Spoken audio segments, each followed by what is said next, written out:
What up, gang of Lane Carolina? Jackpot time coming at you. It's Saturday morning. It also means it's November the 12th, 2022, week 11 of the college football season. And my South Carolina Gamecocks are in Gainesville this afternoon at 4 p.m. over on the SEC Network, taking on the Florida Gators. My Gamecocks are currently an 8-point underdog against Florida. And if you watched the picks against the spread video yesterday, like I hope that you did, you will see that Carolina Jackpot took the Gamecocks to cover the number in that game. Well, we're going to talk about that game, some key matchups, what I'm looking for, and has Carolina Jackpot changed his mind on the outcome of that game? We'll find out.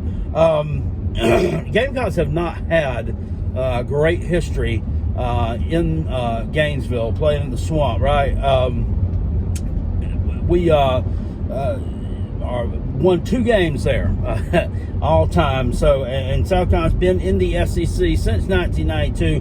Been playing them there on an every other year basis. So, yeah, you can definitely see a trend. South Carolina won in 2010 when they sealed up the SEC East Championship, their one and only, and also in 2014, kind of in a little bit of an upset fashion, and ended up Will Muschamp was fired. It was either after the game or the next day. I can't remember. I believe that athletic director at the time's name was Jeremy Foley. I don't know if Mr. Foley's still there or not, but I tell you, Will Muschamp's not still there. He's coaching the national champions. All right, the defending national champions. They're on the defensive side of the football and getting a hefty salary from South Carolina, so he's got loving life. I might one of these days aspire to be fired Will Muschamp, to be perfectly honest with you. Just looking at this matchup, weather-wise in Gainesville tomorrow, I think, or today, right? I think we're going to be fine. The key matchups is going to be here the South Carolina defensive line and linebackers against Anthony Richardson, the quarterback for Florida, and Florida's running attack. Trevor Etienne, who is Travis Etienne's younger brother. It was kind of their RB2. Montrell Johnson is the number 1 running back for them, and he's kind of got stats almost identical to Marshawn Lloyd, the best back in the state when he's healthy. However, Marshawn Lloyd is not healthy at this time. He did not travel to Vanderbilt with the team last Saturday, and it's been announced last night that he did not travel to Gainesville, Florida for this road contest either. According to Shane Beamer, he has a deep thigh bruise. Okay, I don't know, and I'm not. Will Muschamp was a coach that was never very transparent with injuries. He really never let you know what was going on with the players, and for good reason. I mean, these college coaches, they're not going to tip their hand on stuff until they absolutely have to. But, the fans would have liked to, I think, known a little bit more ahead of time. The way Beamer was talking all week long, though, it kind of led you to believe that Marshawn Lloyd wouldn't be healthy for this game. He was, in the press conferences kind of saying some things like, well, those things are kind of nagging, and they feel better one day, and they kind of don't feel good the next day, and then that don't feel good the next day. It kind of just led me to believe the guy wasn't going to play. So, I know nothing about deep thigh bruises. I know nothing about shallow thigh bruises, or really thigh bruises, period. But it don't sound particularly good, especially if it keeps you out for 2 weeks. Hopefully he's back next week. That's all I can say there. This is going to significantly, I think this is going to significantly hurt the Gamecocks, to be honest with you, because despite the fact that Florida, defensively, that being against the run, is ranked 112th nationally, I still got to think they're going to be better at stopping the run than Vanderbilt. I just feel that way. And South Carolina really didn't rush for a whole hell of a lot of yards against Vanderbilt. I think Jaheim Bell rushed for like 56 yards, and he carried the ball over 10 times, so he was rushing for about 3-4 yards a carry. It wasn't a lot. It wasn't real effective. That's not his natural position. It's not where he needs to be. South Carolina needs to get back to, if they're going to run these two guys, let's run Juju McDowell, let's run Christian Bill Smith, CBS. CBS comes from Wake Forest. He's a transfer portal player, maybe a grad transfer. Great guy, good player. I don't know. It just looks to me like all year he's not really been fully healthy either. He missed the first couple of games of the season due to injury, and he's really just not. I don't think he's looked here, especially like he looked at Wake Forest, where he was a 1,000-yard rusher at Wake Forest. And we're not going to sit here and say, well, it's Wake Forest, ACC, it's a Taffy school. Yeah, but he was the featured back in a running offense there that, they had a pretty good game plan there at Wake Forest under Dave Clawson, that slow mesh offense. So CBS definitely knows how to pound the rock. He knows what he's doing. I just don't think he's been particularly healthy. And, excuse me, facing some of the SEC defenses, that may have something to do with it. I don't think the fact that he's an ACC back has limited his success in any way, shape, or form. I think it's all been health-related issues. It's not scheme issues. Running the ball is running the ball. Right?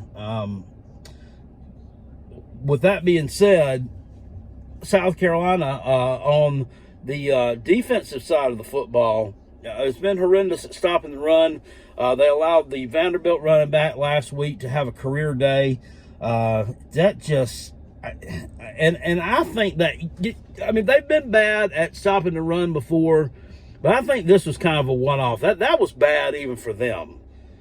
That was bad even by their standards. So they've got to get regrouped today. This one, to me, feels like it's going to come down to just maybe some depth, maybe the fact the Gators are at home, special teams. South Carolina really hadn't done anything special teams wise the past few weeks. We did execute a fake field goal last week, and Kai Kroger also pinned Vanderbilt on like the 1.5 yard line with a really nice punt. But other than that, there hadn't been a whole lot of excitement there, not a lot of block punts or anything like that we were seeing earlier in the season.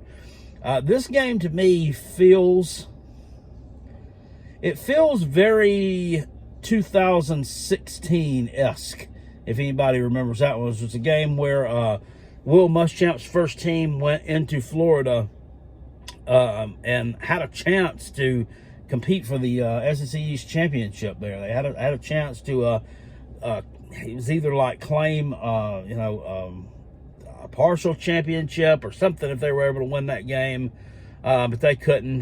They lost like 20-7, and it was just a big wet fart of a game. Looked terrible from start to finish, which they did a lot of times under Muschamp's tenure, to be frank, and just never really could get up off the mat. I don't know. But to me also, this game could turn into a 2014 situation, really, where the Gamecocks go in as an underdog with a team with a bad running defense. If you'll remember the 2014 team, which is the last full year Steve Spurrier coached the team, they had a bad running defense. They also had a bad pass defense led by a former defensive coordinator, Lorenzo Whammy Ward. Hadn't talked about him a lot on this channel because we didn't talk a lot of football on here when Lorenzo Whammy was around. We just scratched lottery tickets way back then. But, he was a real turd burger. It could be like that, man. It could be. And South Carolina could be able to pull out a victory. I don't see it. I don't see us being able to win this game. I've changed my opinion on it. Once I heard about the Marshawn Lloyd thing, just kind of made me look at it from a different perspective. Yes, Christian Bill Smith is a decent back, but without Marshawn Lloyd, and a 80% healthy Marshawn Lloyd is, in my opinion, and no disrespect to the guy, better than 100% Christian Bill Smith. I'm sorry, it just is. So I think this is going to be a tough matchup this afternoon. I think there's a chance if South Carolina plays some flawless football, if Spencer Rattler doesn't turn the ball over. Props to Spencer Rattler, props to Spence. Didn't turn the ball over last week. But the thing about it is, here in this situation, I think they're not going to be able to run the ball as effectively as they were against Vanderbilt. Therefore, I think Spence is going to have to put the ball in the air a little bit more than what he's going to be able, or what we're going to be able to run the ball, just because it's just not going to work. And they do have, their pass defense is atrocious too. But I still think it could probably force him into a few picks, maybe a couple. I could just see that happening. If that happens, South Carolina's going to lose. When they turn the ball over, they don't win. And I'm just afraid of this one and think that may end up being the outcome. So I'm looking at this one with really, it's not guarded optimism. It's, I guess, guarded negativity, because there's a chance, but I really don't see a lot of real good scenarios where it plays out that way.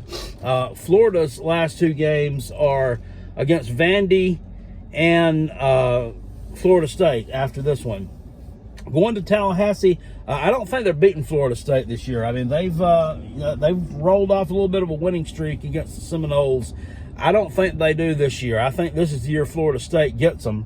So if Florida's able to beat the Gamecocks and Vandy, they'll finish up 7-5, and Sunbelt Billy will be going to a bowl game.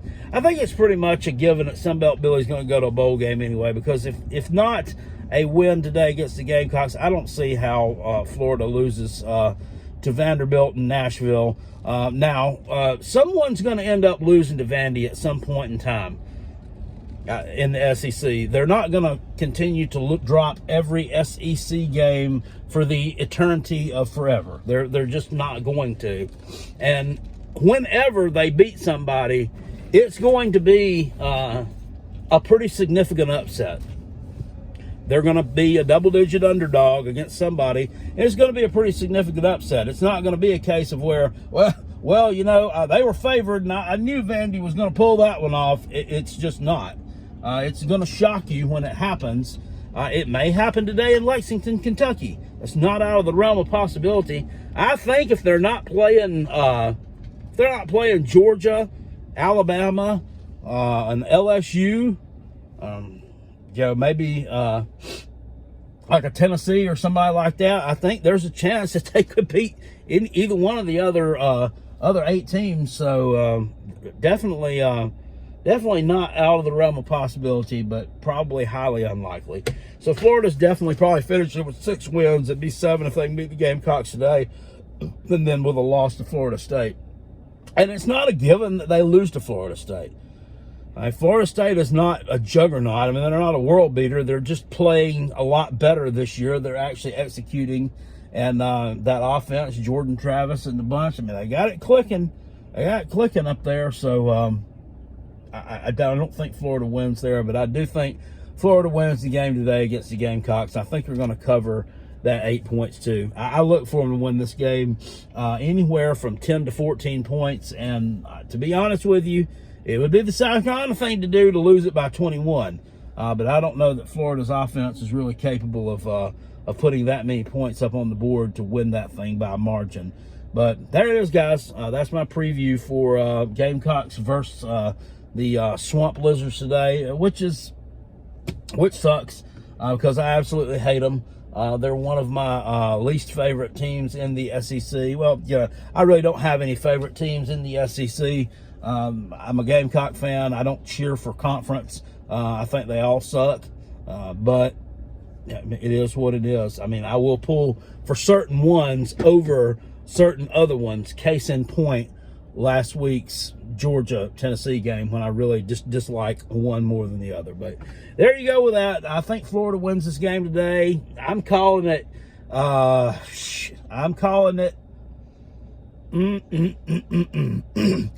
calling it Gators 28, Gamecocks 17. Do with it what you wish. I'll see you guys later. I appreciate it. Peace. I'm out of here. Make sure you tune in today at 4 p.m. for that stream, because I'm saying there's always a chance.